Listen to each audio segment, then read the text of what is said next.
Hello. Hello, everybody. Hello, Bruce. Hello, Simon. How are you? I'm very well, thank you. How are you today? I'm feeling in fine fettle. Are you?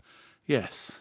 That's good. Yes. So, who are we? What is this? I'll let you explain.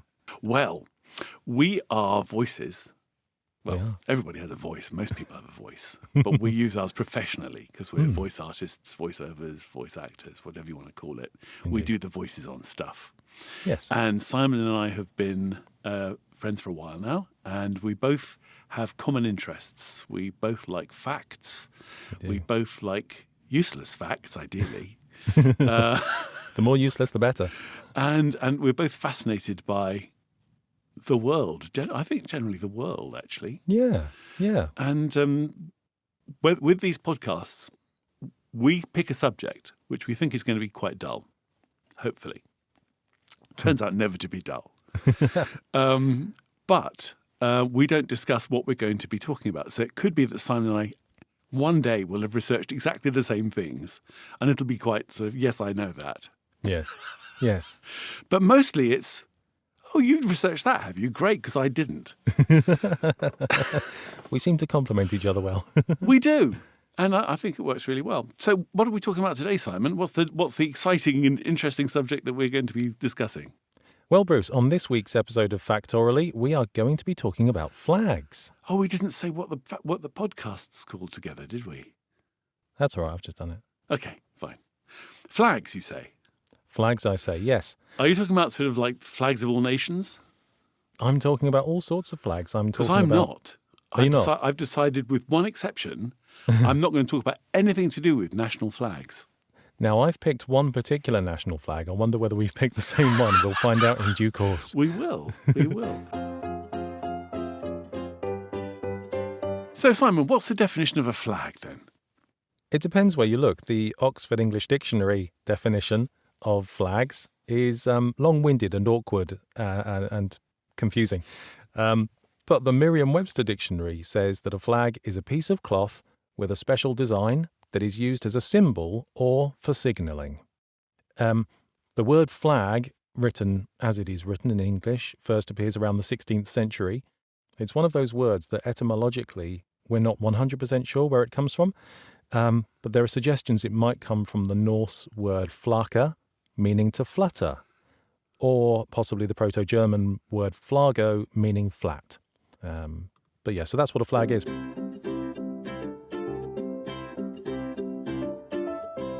So, I mean, the earliest flags that I could come up with were sort of either Chinese. You know, when you watch those Chinese epics, where like the martial arts epics, where there's like two massive armies, Yes, and they've got those things fluttering in the breeze that they're sort of practically wearing, sort of strapped to their backs. yeah, I mean, those are banners actually, but a banner is a sort of a flag. yes, And early Chinese banners are sort of dynastic and quite interesting. There's often a dragon on these Chinese banners. okay, But you can tell the rank of the person whose flag it is by how many claws the dragon has. Is It's that a bit so? like stripes on a uniform. On a military uniform. Yes. Oh, wonderful. So if it's like if it's a five-toed dragon, that's the emperor. Right. No question at all. Okay. You know, the emperor has a dragon with 5 toes. Yeah. The princes, his children, and his like chiefs of staff, the people, the generals, have dragons with 4 claws. Right. And people lower down the pecking order have dragons with 3 claws. So, Wonderful. like cousins and nephews of the emperor, or Yes. sort of less senior people in the armed forces, Yeah. have 3-toed dragons. But they do go back to. Egyptians didn't really have flags as such. They had 3D things, a bit like the Romans had, like the eagle on the top of a pole. It's not really a flag; it's a symbol. It's a standard, isn't it? I think Yes. Standard is a word I kept coming across. I came across the word, I've never heard this before, vexilloids. Ooh, Which is a word you can that's suck totally... those for your throat, can't you? Not these type. Apparently, I think this word is a relatively new invention, 20th century. But it basically means flag-like things, which is useful. But it certainly comes about from the Roman word vexillum. And a vexillum was a cloth banner suspended from a crossbar on the end of a spear, which is exactly what I think when I think of a troop of Romans, marching along. Yes. Specifically, for some reason, I'm thinking of Asterix cartoons. But there we go. Yes, Romans equals. Do you think of Romans quite frequently during the day? Oh, unendingly. Yeah, all the time. Every time I walk on a straight road. Every time I pick up an army utility tool. Yes, exactly. Yeah, every time. So yes, they had these things. They, as you say, they often had just a static image rather than a fluttering piece of fabric. You just had a long pole with a sculpture of an eagle or a snake or whatever it was. And these things are here to denote something that can't be easily said out loud over a large distance. I see. So, you either have your army all walking around going, "Oi, I'm with the 5th Battalion," or you have a big flag or a banner or a standard or something, and therefore everyone around you knows who you are, what group you're with, where you're going, which side you're on, and that's useful. It is. So we have a royal standard in the UK, don't we, which has the leopards, not lions. They are not three lions, leopards. they are leopards. They are not lions. Yeah. And the saltire, all the stuff that one expects from Scotland and Wales. Yes. Dragons and all that sort of things. stuff. Yeah, absolutely. So we have a royal standard. And in fact, when they say, the flag's flying outside Buckingham Palace, so the King is in. Yeah. If there's a Union flag flying outside Buckingham Palace, that doesn't mean that the monarch is there. Oh. The standard has to be flying Right. for the monarch to be actually in residence. Okay, that's interesting. I didn't know that either. So there are quite a few distinctions, obviously, to be made, and these things, as ever, they change and they morph over the years.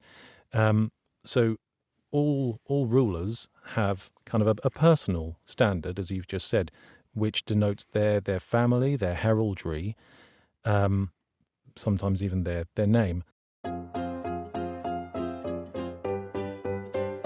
And then you sort of have the flag of the nation, which is a slightly less official thing. I read recently that the Union flag of this country is not officially the flag of the country. It's kind of a de facto flag that's generally understood to be the flag of this country. Oh, wow. Is that a bit like sort of currency being an agreement between two people to accept it? Yes, everyone knows it is what it is, and therefore it is. But it's not actually written anywhere in law, per se. But yeah, so you sort of go back to, we go back to the medieval times, and you have heraldry. You have these wonderful coats of arms of all of the individual knights that represent who they are. Some form of symbol, emblem, with an animal and their own particular personal colours, and that tells you who that knight is and who he's fighting for and who he's related to. But yeah, so if you're following a particular knight, a particular leader, a particular ruler, it's good to have some kind of emblem so that you know you're following the right chap. It strikes me as being really silly because this standard being the flag where the person in charge is or where somebody senior is. I mean, if I had a bunch of archers, the first thing I would aim at, rather than aiming at the soldiers coming towards me, would be to get as close as I possibly could to wherever the flag was and assume that the people standing around it were quite senior. Brilliant. Yeah, that's a great idea. You should be in charge of military operations from 1,000 years ago. I believe there was a tendency for, I mean, not all battles, obviously there are famous battles where the king rode out right in front, to lead the men. But there are examples of the leader of whoever it was, hanging back and observing and giving commands from a distance, and his standard bearer, the guy who bore the standard, would either stay with him out of harm's way, away from the arrows, or sometimes ride ahead in front of the troops so that the troops were following that flag, even if they weren't actually following the person in question. Yes, like a proxy. Yeah. Okay, that makes sense. Yeah, I think so. Yeah. Good. And the king can kind of sit back and go, "Oh, there goes another standard bearer. Bet get another one." Yes. But wasn't there a thing like if you drop the flag, or you mustn't let the flag touch the ground, or something like that? Yeah, I don't know whether that standard, is sorry. is actually accurate or whether that's just Shakespeare making stuff up for lols Or movies. or movies. Yeah, but yeah, it's a symbolic thing, isn't it? That Yes. that flag so represents the king Yes. that if the flag falls, that's it. You're done. Yeah.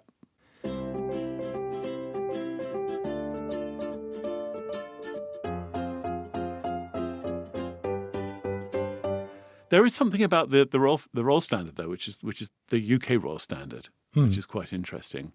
Which is, if there's a sort of like a major tragedy, somebody dies, or there's a big tragedy somewhere. Generally, what happens is that the flag is lowered to half mast. The Union flag is lowered to half mast. However, the standard is never lowered to half mast. Oh, I see.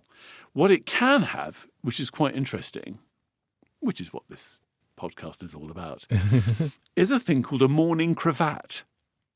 Oh, hello. Okay. So it's actually quite literally a piece of ribbon that's tied around the end of the flagpole like a cravat. So you don't have to lower the flag to half mast to show your respects. You can actually just tie a cravat around it, Oh, I see. which is around the top of the flagpole. Right. How But charming.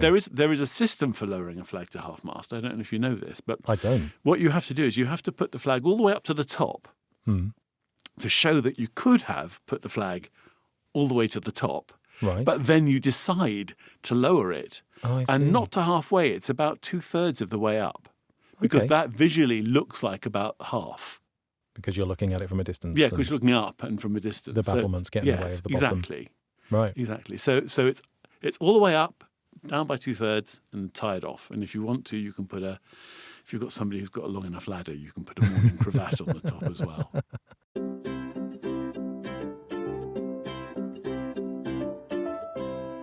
Flags are very, very useful, and in several different ways. You can run it up the flagpole, and you can run a whole message up a flagpole, which is absolutely lovely.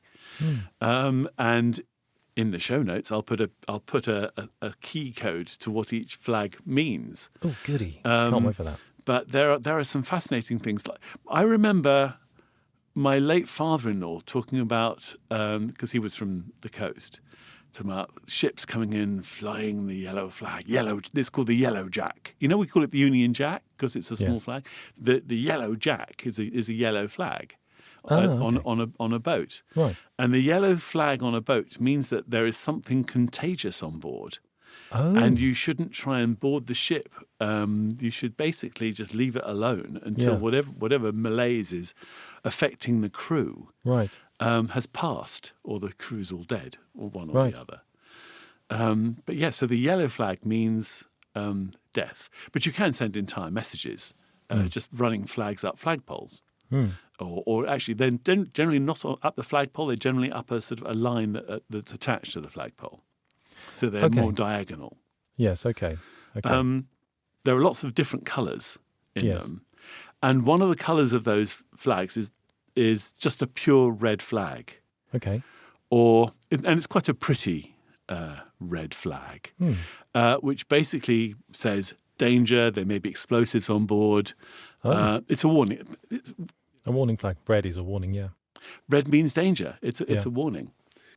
And one of the most dangerous things at sea, about 400 years ago, were pirates. Ah. Aha! In fact, I'm not going to talk like that because you can only talk like a pirate on September the 19th. National Talk Like a Pirate Day. It is. I've made good use of that in the past. Yeah. Yeah. But if you are a pirate and you are wanting to fly a flag, and you don't want to fly a flag of any particular denomination because you don't want to say that you're a member of the British Armed Forces doing a bit of a little bit of looting on the side, then you fly a red flag, which is pretty. And as the French would say, it's a pretty red flag, or a joli rouge flag. Hold the phone. Really? Now, Jolly Rouge. Jolly Rouge. Jolly Obviously, Roger. because we don't let other countries let us dictate how we pronounce stuff. No, not at all. You're We quite will right. pronounce it our own way and Jolly do Roger. it wrong. Jolly Roger. Now- is that substantiated? Well, Because if that's true, that's one of my new favourite facts. so I looked up the Jolly Roger, and I looked into the basis of the Jolly Roger with the skull, what people call the skull and crossbones as well.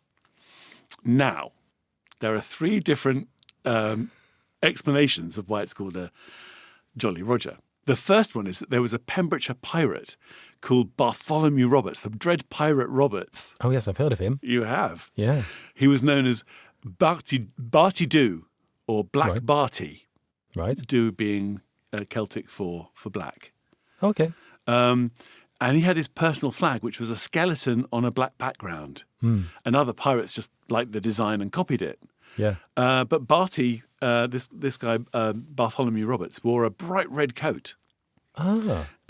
And so the French nicknamed him Le Joli Rouge, Right. which is another happy red. explanation. So as a pirate, corrupted into Jolly Roger and came to mean the flag rather than the person Oh, that's who awesome. flew it. But this guy, Bartholomew Roberts, or Barty, was quite an interesting pirate. He was rather straight-laced. He banned drinking on all the ships, so he didn't have no rum allowed. Yo ho ho and a bottle of mineral water, please. Exactly. He insisted on early nights for the crew, and he never attacked anybody on a Sunday. This is not typical piratical behaviour. Yeah, he was killed in an encounter with a Royal Naval ship back in 1722. Probably on Right. a Sunday, I would think. Ironic. But there's another explanation, Yes, go which is even weirder, Right. which is that there's another possibility that English pirates in the Indian Ocean began to refer to the red flag of Tamil pirates. And there was the leader of the Tamil pirates was a guy called Ali Raja. Oh my goodness. And they corrupted his name to Ali Roger, and then Yeah, Ollie of Roger, Oh, yeah, and they yeah. corrupted to Jolly Roger. Right. So one way or another, it all comes down to the fact that we Brits can't be bothered to learn other people's pronunciations of their own words, and we Yes. corrupt it and we make it into something that we can understand.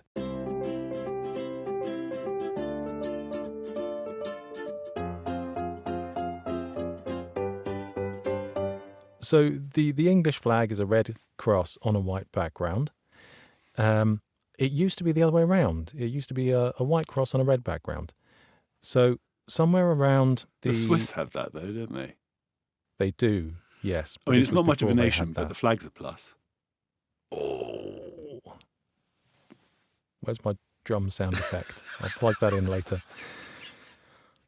Going back into medieval times again, Philip of France decided to make his country's flag a red cross on a white background. And England, Henry II, I think it was, decided to go for a red cross on a white background around the same time. No one knows why, but at some point or other, they decided to swap. And from that point forward, It sounds like a drunken evening, doesn't it? So I'll tell you what, I really like your flag, I Philip. really like your flag, man. I'll tell you what we should do. Let's swap them over. It's possible. But yeah, so ever since then, the English flag has been a red cross on a white background, and that's been come to be known as the flag of St George, and is therefore used in many countries that have St George as their patron saint. So that led me to think about the Union flag, and I'd never really looked into it, but the Union flag is a cross between the flags of England, Scotland, and Ireland. Sorry, Wales don't get a look in, because at the time, around the 1500s, Wales was so a part of England that their flag didn't count. Sorry, guys. Not even a small dragon in the corner or anything like that. No. Oh, well. Sorry. It's a shame. But yeah, so the Union flag is a mixture of that, of the flag of St George of England, red cross, white background. The saltire, which is a diagonal cross, like a crisscross shape rather than a plus shape. The saltire of Scotland, the white saltire on a blue background, and the saltire of Ireland, which is a red saltire. Put those three things together, and you get something that looks roughly like the Union flag. Hooray for the red, white, and blue.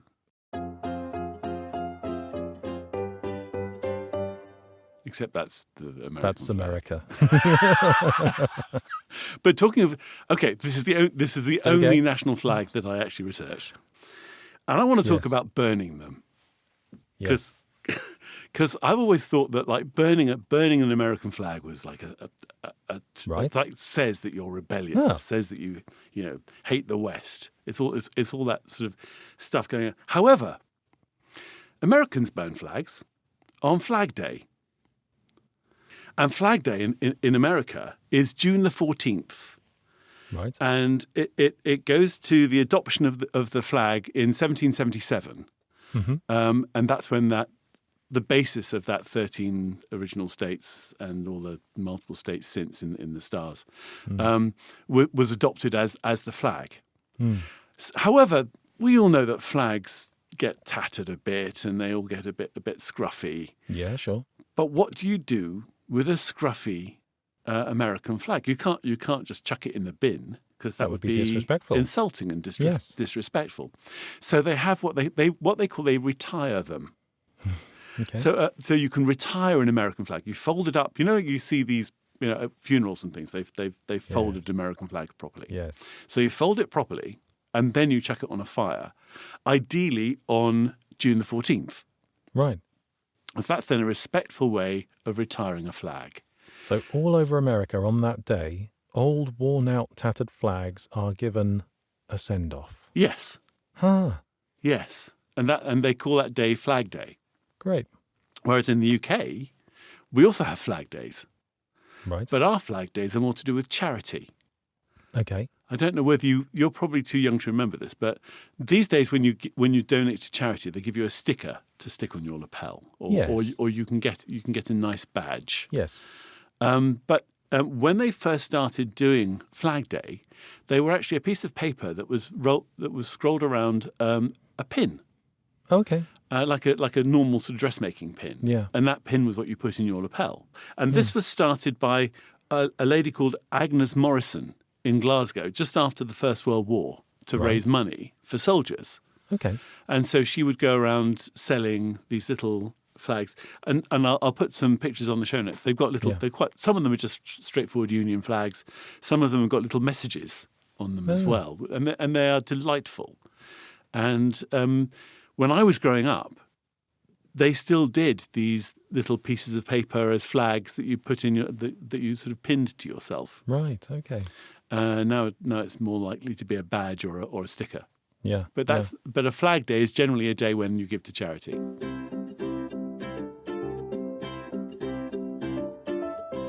Right. So another area of flags that I had a quick look into. So we've talked about the fact that they can be used for signalling, and you mentioned the flags that one uses at sea to transmit a message. I had a look down semaphore, and semaphore, for anyone who doesn't know, take a look at the show notes. There we go. You have two flags. You have a flag in each hand, and the position in which you hold those two flags represents either a letter or a number. And therefore, you can wave these flags around in particular positions to spell out a message. And the person at the other end of wherever it is knows that code and can decipher that and turn that into the message that it's meant to be transmitted as. Right. I didn't realise this, but this is a more modern handheld version of an old semaphore system which involved semaphore towers.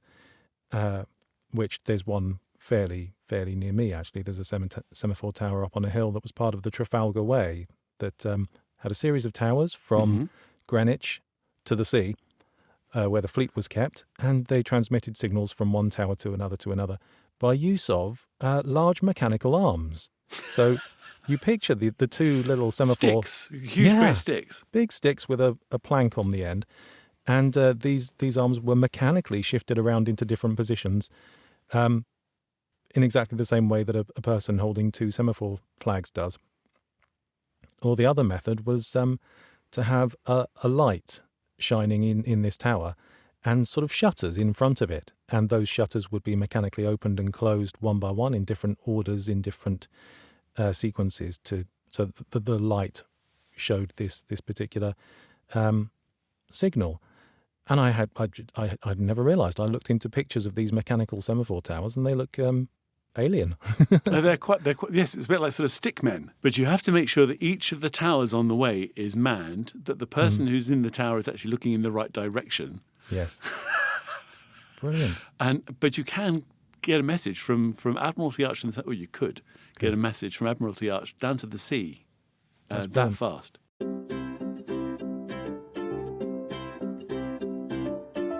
And of course, you know what the most famous message in semaphore is, don't you? The most famous message in semaphore is New Unknown James Vocalist, or NUJV.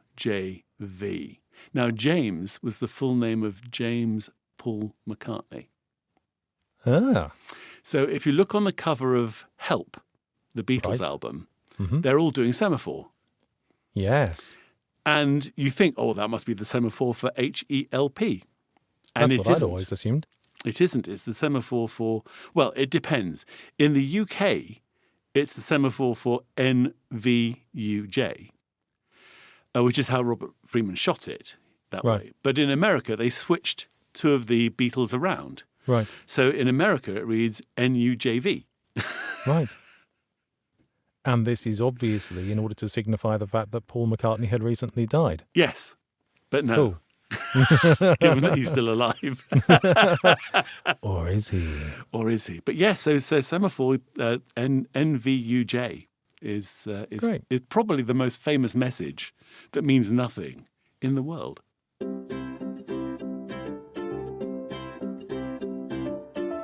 There is, however, one flag that we haven't mentioned yet, which is probably the best recognised flag in the world. Have you got a handkerchief? No, I'm a tissue man. You could still wave a tissue. Okay. The white flag of surrender. Well, is it surrender or is it truce? This is a big thing because if you wave a white flag, does that mean I've had enough? You can do what you like, or does it mean let's parley, let's have a chat, and don't kill me while I come out? Yes, I think I see it more of a time-out thing than I completely quit, yes. So that was started, well, it could have been started by the Romans in the Punic War in the sort of like 69 AD. They had like sort of white sheepskin things that they would wave to say, you know, whoa, okay, give up. But it could also mean a truce. It could also mean, let's have a chat and maybe we can settle this amongst ourselves. Okay. But the white flag is so well known now that, sort of putting up a white flag is known globally as like, don't kill me. I'm either surrendering or I want to chat. Yes. And it's so powerful, this piece of cloth with nothing on it at all, because we've been talking about like very complicated standards and all sorts of things. So this one piece of cloth with nothing on it is so powerful that it's actually, in the Geneva Convention, you are not allowed, it's illegal to feign surrender with a white flag. So you can't put up a white flag and go, oh, come on, we surrender, come on in, really sorry, and then kill everybody as they come in. Right. That's actually illegal under the Geneva Convention, and you can like be hanged for it. Right, wow. The white flag, massively important.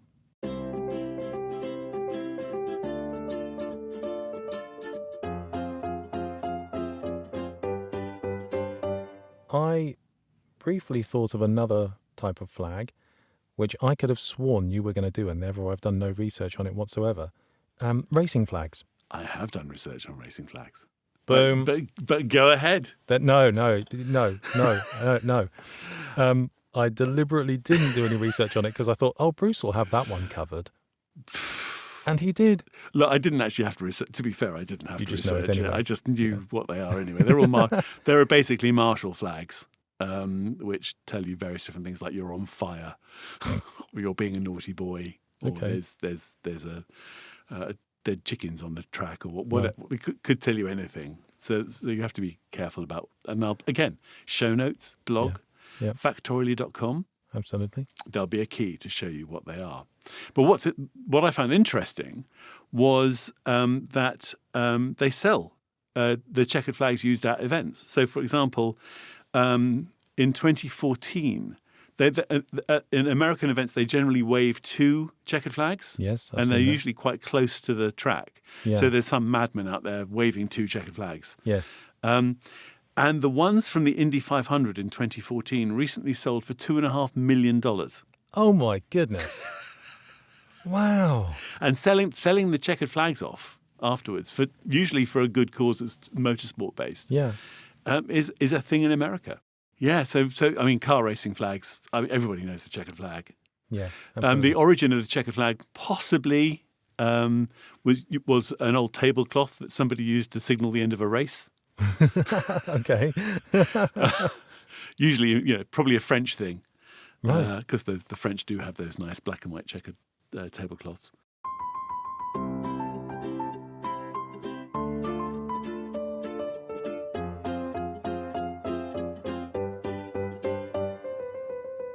Do you have anything else on flags? I have a couple of records, Oh, go ahead. obviously. Was this biggest flag, longest flag? Yes. Oh, cool. Excellent. Biggest flag. Let's go for this one then. I don't think there would be an awful lot of points awarded for guessing which nation has the world's biggest flag. Would it be China? Okay, I will award points then because that's not the answer. It's the good old US of A. Is it really? It is. There is a flag on Hoover Dam, which was installed there to commemorate the 1996 Olympic torch relay. Okay. And this flag, known affectionately as the super flag, Yes, in a sort of subtle, understated way. very subtle, understated way, 505 feet long by 255 feet wide. That's a lot of sewing. Isn't it? And is that the It's the American flag? As it would be. It's sitting on Hoover Dam. It represented the Olympic torch relay going through America. So, of course, it's the American flag. Each star on this super flag is 17 feet high. Blimey. That's That's a big star. 3 of us standing on each other's shoulders. Isn't that incredible? That's a lot. And you see a photo of this thing, and you just can't fathom the scale of it. It looks like it's either a regular-sized flag with a miniature Hoover Dam, or your brain just can't quite handle the Yes. size of this thing. Yeah. It's phenomenal. That's crazy. By contrast, the world's smallest flag, 1.178 micrometers in length, So about a hair. even less A than a hair's hair, I width think. in length. It's tiny. Yeah. You can't see it without an electron microscope. It's printed or carved into a wafer of silicon, and it was created by the Institute for Quantum Computing at Waterloo. Whose flag is it? It's the Canadian flag. Aha. Yeah. So There you America go. has the biggest and Canada has the smallest.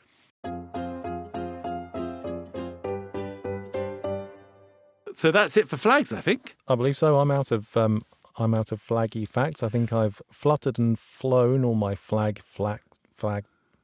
Yeah, I'm done. How about you? Have you got any more? So shall we lower the flag and Yes. fold it up neatly and Yes. and call it a day? Let's do that. Which is what you do at the end of a day in the armed forces, obviously, is you take the flag course. down. Yeah. With a nice bugle blowing in the background. Yes, last post. Mm. Well, thank you so much for listening. I hope you've enjoyed this this flagged podcast. Have you? In fact, could you flag it to your friends? Oh, that's good. Why don't you flag this? Flag it in a Yes. post Yes. on social media. Do that. And in fact, if you want to comment, we have our own Facebook page, which Mm-hmm. nobody really uses, but we're trying to get people to use it a bit now. So if you've got a question or you've got an idea for a subject that you want us to raise or any kind of comments on this, please go to our Facebook page and put it there. Absolutely. Post it on our Facebook page. Or if you're listening to this on a podcast player, there's probably somewhere you can give it a 5-star review. So that would be good. If you would like to. You No, know, even if it's you up to don't you. want to. Please do. Please do. What else can they do, Simon? they can do all sorts of things. They can like, they can subscribe. People can go to our YouTube channel where we've got a slightly visualized version of this audio podcast ready for your perusal. They can engage with us. They can tell people about us. They can shout it from the rooftops. So thank you all for listening. Please come again next time, and ta-ta till then. Cheerio. Have fun. Bye-bye now. Bye-bye.